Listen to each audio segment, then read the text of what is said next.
सादर जय श्री कृष्ण मित्रों, एक बार पुनः आप सभी मित्रों का हार्दिक स्वागत है आपके अपनी साइट शुभ लाभ वास्तु विद्या में। अर्थात शुभ लाभ वास्तु विद्या में आप सभी भक्तों का हार्दिक स्वागत है, अभिनंदन है। मैं ज्योतिषाचार्य पंडित प्रभाशंकर शास्त्री एक बार पुनः आपके समक्ष उपस्थित हुआ हूं एक नए विषय के साथ। जैसा कि आप सभी लोग जानते हैं, पिछले वीडियो में हमने आपको ज्योतिष शास्त्र से संबंधित सारी जानकारियां प्रदान करते चले आ रहे हैं कि ज्योतिष शास्त्र में हमारी आपकी जन्म पत्रिका में कौन कौन से योग होते हैं या कौन कौन से दुर्योग होते हैं, कौन कौन से ग्रह फल होते हैं, वो सारी चीजें हम आपको बता रहे हैं। तो मित्रों, इस वीडियो में हम आपको ये बताने वाले हैं कि काल सर्प योग कैसे बनता है, काल सर्प योग का जो प्रभाव है वो क्या होता है, काल सर्प योग का निदान क्या है, ये सारी बातों की जो जानकारी है आपको इस वीडियो में प्राप्त होगी। और धीरे धीरे हम आपको इस काल सर्प योग की विस्तृत जानकारी अगले वीडियो में भी आपको देते रहेंगे। चूंकि काल सर्प दोष काफी विस्तृत योग है और ये शुभ और अशुभ दोनों योगों में इसका प्रभाव रहता है जीवन में हमारे आपके। तो सर्वप्रथम तो काल सर्प दोष कैसे बनता है इसके बारे में आपको जानकारी देने जा रही हूँ। यदि आपने हमारे साइट पर आप पहली बार आए हैं तो कृपया अपना रजिस्ट्रेशन कराएं, और यदि आपके जीवन में कोई समस्या है, परेशानी है, या आप अपने जीवन में जन्म पत्रिका के माध्यम से अपने बारे में जानकारी प्राप्त करना चाहते हैं, अपने जीवन से संबंधित किसी भी प्रकार की जानकारी प्राप्त करने के लिए आप हमसे जुड़ सकते हैं। आप अपनी date of birth, birth time, birth place, अपनी पर्सनल इंफॉर्मेशन हमसे आप शेयर करिए। हमारे शुभ लाभ वास्तु विद्या की साइट पर आकर के आप अपनी जानकारी हमें प्रदान करें और अपने बारे में डिटेल हमें प्रदान करें, तो हम आपको आपके बारे में विस्तार पूर्वक आपके प्रश्नों के साथ आपको उत्तर देंगे और आपके जीवन में होने वाली समस्याओं का समाधान आपको बताएंगे। सर्वप्रथम मित्रों, आपको मैं बताना चाहूंगा कि ज्योतिष शास्त्र में हमारी जो जन्मांक चक्र होता है उसमें हमारे 12 भाव होते हैं, और 12 भावों में कौन कौन से ग्रह बैठ करके क्या फल देते हैं इस विषय पे हम लोग चर्चा करते आ रहे हैं। पिछले वीडियो में हमने आपको बताया कि मंगली योग कैसे बनता है और वो मंगली योग कैसे भंग होता है। फिर हमने आपको बताया कि कौन कौन से अशुभ ग्रहों का दान किया जाए, आपके जीवन में जो अशुभ ग्रह हैं वो दान करना चाहते हैं, उस दान के बारे में भी आपको विस्तार से जानकारी मैंने प्रदान की। तो मित्रों, इस वीडियो में हम आपको काल सर्प दोष का निर्माण कैसे होता है उसके बारे में बताने जा रहे हैं। मित्रों, हमारी जन्म पत्रिका में 12 भाव होते हैं और 12 भावों में ही हमारे जो है सभी 9 ग्रह विराजमान होते हैं, जिसमें सूर्य, चंद्र, मंगल, बुध, गुरु, शुक्र, शनि और राहु और केतु। ये जो राहु और केतु हैं ये 2 ग्रह हैं। और ये राहु केतु का जन्म कैसे हुआ, पहले आप इसके बारे में समझ लीजिए। पद्म पुराण में, श्रीमद् भागवत महापुराण में आपने सुना होगा कि समुद्र मंथन जब हुआ तो समुद्र मंथन के उपरांत उसमें से 14 रत्नों की प्राप्ति हुई। तो 14 रत्नों में जो अमृत, जो सबसे मुख्य रत्न निकला, जिसको अमृत कहते हैं, जिसको पीने के बाद इंसान अमर हो जाता है, देवी देवताएं अमर हो जाते हैं। अमृत का प्रदान करने वाला, आयु आरोग्य ऐश्वर्य को प्रदान करने वाला वो दिव्य अमृत जो धन्वंतरी जी महाराज प्रकट हुए हैं हाथ में लेकर के, उस अमृत का पान करने के लिए देवता और दैत्यों में फिर से युद्ध शुरू हो गया और उस अमृत के कलश को लेकर के देवता भाग गए। इधर भगवान विष्णु के पास, नारायण के पास सभी देवता जाते हैं और प्रार्थना करते हैं कि प्रभु अमृत जो निकला है वो लेकर के देवता के दैत्य लेकर के चले गए हैं, दैत्य भाग गए लेकर के, और कैसे अगर वो दैत्य उसका अमृत पान कर लेंगे तो उनको कभी परास्त नहीं कर पाएंगे हम लोग। तो भगवान विष्णु ने उनको आश्वासन दिया देवताओं को कि आप लोग परेशान मत होइए, निश्चित रूप से अमृत का जो अधिकार है वो देवताओं को ही है, दैत्यों को नहीं है, इसलिए हम अवश्य आपको अमृत पान कराएंगे। और इस भाव से भगवान ने अपना रूप बदला और वो मोहिनी रूप में प्रकट हो गए। अति सुंदर कमनीय 16 कलाओं से युक्त 16 और 64 कलाओं से नियुक्त होकर के परमात्मा ने जो है 16 श्रृंगार किए और एक रमणीय सुंदरी के रूप में, विश्व सुंदरी मोहिनी के रूप में भगवान ने अपना अवतार लेकर के दैत्य जहां लोग सभा थी वहां पहुंच करके उन सबको मोहित कर दिया। और मोहित करने के बाद उनको देवताओं के समीप ला करके कहा कि इस अमृत का पान सभी लोग करेंगे, देवता भी करेंगे, आप भी करेंगे, इसलिए सर्वप्रथम आप लोग वहीं चलिए। जहां मंथन हो रहा था वहीं फिर आए दैत्य, सबको लेकर, दैत्यों को लेकर भगवान आते हैं और भगवान ने जो है मोहिनी माया से जो है सभी देवताओं को अमृत का पान कराना शुरू कर दिया और दैत्यों से कहा कि आप लोगों की भी बारी आएगी, इसलिए उनको भी आश्वासन दे दिया और मोहिनी रूप से उनको मोहित कर दिया। और उस उनके भगवान के उस मोहिनी रूप में वो दैत्य लोग इतना मोहित हो गए कि उन्हें वो अमृत भूल गए। और इस तरह से भगवान ने जो है जब देवताओं को अमृत का पान कराया तो अमृत का पान करने की वजह से जो है देवता लोग अमृत को प्राप्त हुए। किंतु यहां पर प्रसंग ये है कि राहु और केतु की उत्पत्ति कैसे हुई, इसलिए इस प्रसंग को यहां जोड़ रहे हैं हम। राहु केतु की उत्पत्ति ऐसे हुई जब भगवान मोहिनी रूप में सूर्य और चंद्रमा को अमृत का पान करा रहे थे। ठीक उसी समय जो है, ध्यान से आप लोग सुनिएगा, जब सूर्य और चंद्रमा को भगवान अमृत का पान करा रहे थे, ठीक उसी समय एक स्वरभानु नाम का एक दैत्य सूर्य और चंद्रमा के बीच में आकर के देवता का रूप बदल करके बैठ जाता है। और इस बात का संज्ञान परमात्मा श्री हरि विष्णु नारायण जो मोहिनी रूप में थे उनको भान नहीं हो पाता है और वो धोखे से सूर्य को अमृत पिलाने के बाद स्वरभानु दैत्य को भी भगवान ने अमृत पिला दिया और चंद्रमा को पिला दिया। लेकिन सूर्य और चंद्रमा को जब इस बात का ज्ञान हुआ कि ये हमारे बीच में बैठा हुआ, मध्यम बैठा हुआ ये देवता नहीं है, ये स्वरभानु नाम का दैत्य है, तब भगवान से सूर्य और चंद्रमा ने प्रार्थना की कि प्रभु आपने तो दैत्य को भी अमृत पिला दिया और ये देवता के रूप में छल करके बैठा है, ये दैत्य है, देव नहीं है।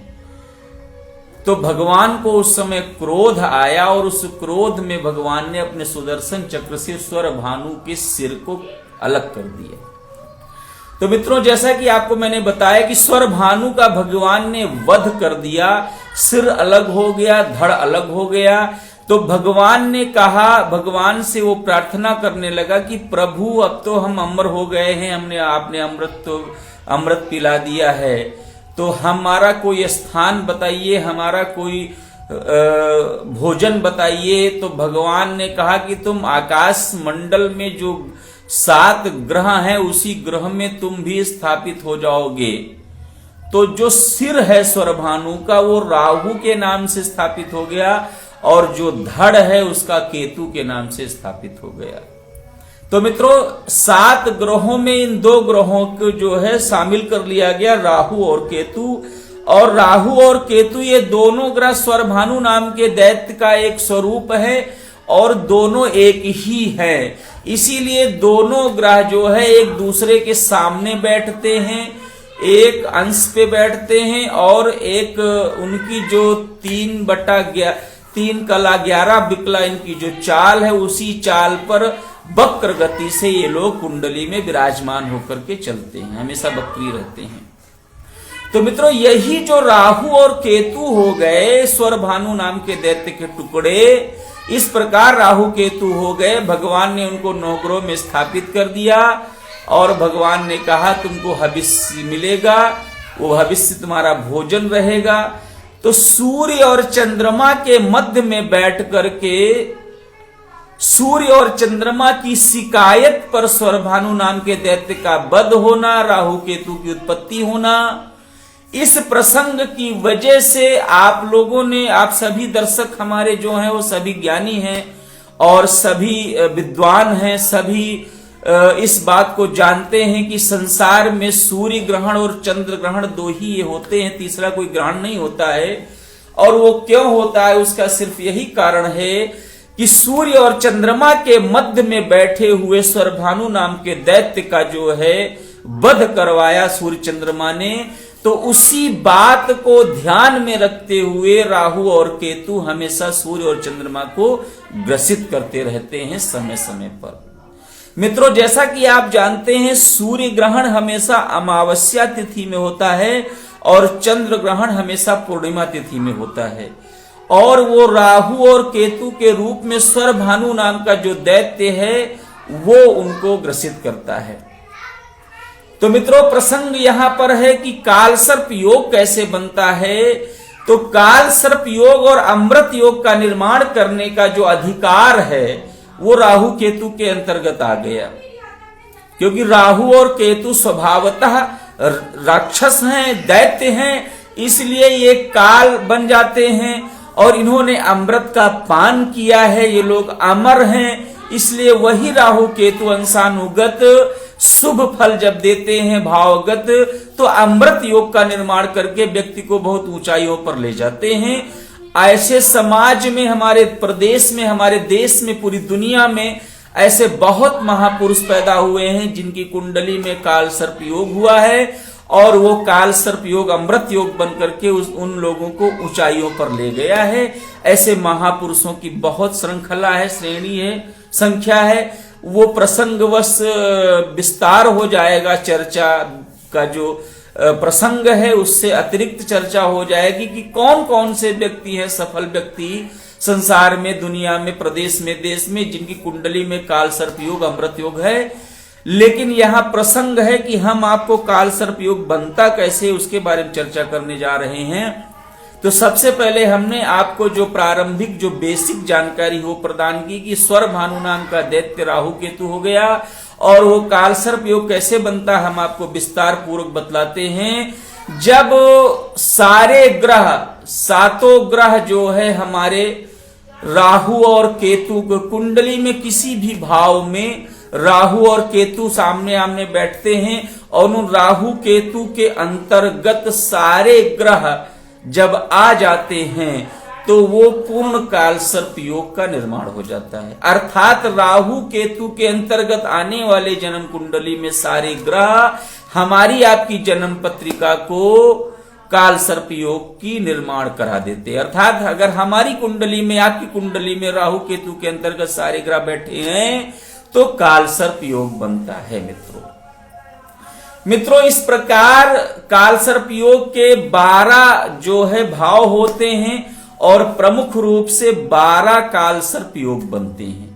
इसमें होता क्या कि राहु और केतु के अंतर्गत आने वाले जो ग्रह है वो काल सर्प योग बनता है। जैसे प्रथम भाव में राहु बैठा हो, 7वें घर में केतु बैठा हो और सारे ग्रह जो है राहु केतु के अंतर्गत हो, दाहिने हो या बाएं हो, बैठे हो सारे ग्रह, तो काल सर्प योग बन गया।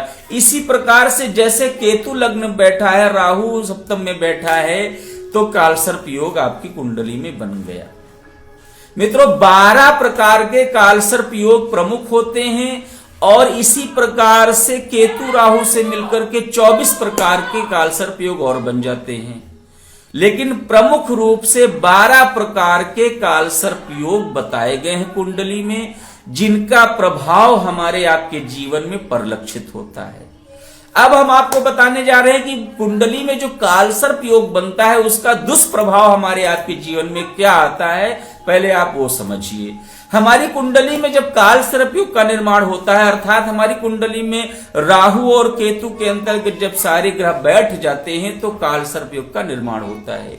और वो काल सर्प योग का निर्माण होता है तो ऐसे जातक के जीवन में जो बच्चे की कुंडली में काल सर्प योग बनता है, ऐसा बच्चा अपने जीवन में प्रारंभिक दिनों में उसको स्वास्थ्य की हानि होती है, माता पिता की हानि होती है, माता पिता की तरफ से कष्ट प्राप्त होता है, परिवार की तरफ से कष्ट प्राप्त होता है उस जातक को, उसकी प्रारंभिक शिक्षा बाधित हो जाती है, होनहार होकर के भी माहौल उसको पढ़ाई का नहीं मिल पाता है।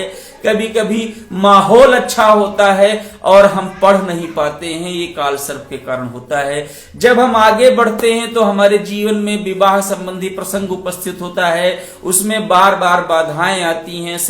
फिर हमारी जीवन साथी हमको सही नहीं मिल पाता है, विवाह का विचार सही नहीं बन पाता है, तरह तरह की जो परेशानियां हमारे जीवन में आती, कभी बना बंद नहीं बन रहा है, कभी लड़की पसंद नहीं आ रही। मतलब हमारा जो काल सर्पयोग का जो जीवन होता है उसमें दो शब्दों में यदि कहा जाए तो हमारे जीवन में नाना प्रकार की परेशानियों को सामना हमको करना पड़ता है। तरह तरह की कदम कदम पे हमको परेशानियां मिलती हैं और उन परेशानियों को जो है हम समाधान नहीं कर पाते हैं और हम समझ नहीं पाते हैं कि हमारे जीवन में सब क्यों हो रहा है। अगर कदाचित विवाह भी हो गया हमारा, तो विवाह के बाद हमारे पति पत्नी में दाम्पत्य जीवन में कड़वाहट रहती है, आपस में आए दिन लड़ाई झगड़ा होना, तू मैं होना, ससुराल से विवाद होना, परिवार विवाद होना, फिर उसके बाद हमारे जीवन में संतान उत्पत्ति में विवाद होना, संतान नहीं हो रही, गर्भ ठहर नहीं रहा है, गर्भ नष्ट हो जाता है, बच्चे अगर पैदा हो गए तो बच्चे अच्छे नहीं होते हैं, बच्चों का भाव स्वभाव नहीं अच्छा होता है, हमारा काम होते होते रुक जाता है, हम बहुत मेहनत करते हैं, 100% मेहनत करते हैं, 10% फल मिलता है, हम निराश हो जाते हैं, हताश हो जाते हैं, शरीर में नाना प्रकार के विकार पैदा हो जाते हैं, सिर में दर्द होना, बदन में दर्द होना, उदर विकार होना, पेट साफ नहीं होना, गैस बनना, अपच होना इत्यादि कई प्रकार की शारीरिक परेशानियों का सामना करना पड़ता है। तो मित्रों, आगे चल करके हमारे जीवन में यही काल सर्प योग बहुत बड़ा, जब बड़ा भयानक योग बना लेता है तो कई प्रकार आकस्मिक दुर्घटनाएं हो जाती हैं, आग लग जाना, एक्सीडेंट हो जाना, गिर जाना, इस तरह से अनेकानेक जो है जानवरों से टकरा जाना, भय होना, ये जो अनचाहे कष्ट मिलते हैं ये सब काल सर्प दोष के कारण मिलते हैं मित्रों। तो काल सर्प दोष जो हमारी कुंडली में बनता है वो 12 प्रकार का काल सर्प दोष बनता है। जिस 12 प्रकार के काल सर्प दोष का यदि हमको पूर्णतया जानकारी मिल जाए और उसका समाधान हम आप कर लें तो निश्चित रूप से यही काल सर्प योग अमृत योग बनकर के हमारे जीवन में हमें सभी प्रकार की समस्याओं से निदान देता है, समस्याओं का समाधान देता है और हम अपनी मेहनत का पूरा फायदा उठाते हैं, हम अपनी योग्यता का पूरा फायदा उठाते हैं और हम अपने जीवन में सफल हो जाते हैं। मित्रों, आज की तारीख में हमें ये ज्योतिष का कार्य करते हुए 22 साल हो गया है। मित्रों, इस 22 साल के अनुभव में आपसे एक बात शेयर करना चाहूंगा कि हमारे जीवन में जो हमारी जन्म पत्रिका होती है वो हमारा प्रमुख अंग होती है हमारे जीवन का। जन्म पत्रिका में स्थित ग्रहों का जो भाव प्रभाव होता है वो हमारे जीवन में 100% नहीं 1000% फलित होता है। अगर कोई अच्छा विद्वान आपको बताने वाला हो तो आप अपने बारे में 100% समझ सकते हैं कि आपका पास्ट क्या है, प्रेजेंट क्या है, फ्यूचर क्या है, अर्थात भूतकाल क्या है, वर्तमान काल क्या है और भविष्य काल क्या है। एक जरूरत है एक अच्छे ज्योतिषी विद्वान पंडित की जो आपको सही जानकारी आपकी जन्म पत्रिका के माध्यम से आपको दे सके कि आपकी जन्म पत्रिका में कौन कौन से योग हैं और कौन कौन से दुर्योग हैं। तो मित्रों, काल सर्प योग जो बनता है उसका मुख्य कारण राहु और केतु हैं। राहु और केतु की वजह से ही काल सर्प योग बनता है।